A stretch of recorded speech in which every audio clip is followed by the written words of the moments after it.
A gente temos que fazer o que está no nosso alcance. O que a gente não pode fazer, o impossível, né? Está na mão dele. Ele pode fazer o impossível. Porque lá em Lucas, capítulo 1, versículo 37 diz assim: porque para Deus nada é impossível, nada é impossível para um Deus que tudo pode fazer.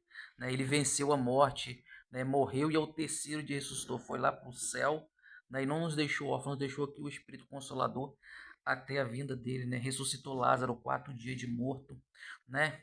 Fez milagres e prodígios aqui na terra, né? E muitos não aceitaram e crucificaram a Cristo, né? Por aquilo que ele fazia, né? Condenaram, cuspiram, botaram coroa de espinho na cabeça dele. Jesus foi chicoteado, tudo por amor. E o que você tem feito por Cristo? Você tem feito por amor? Você tem feito a boa obra? Ou você tem sido instrumento de escandalizar a obra de Cristo?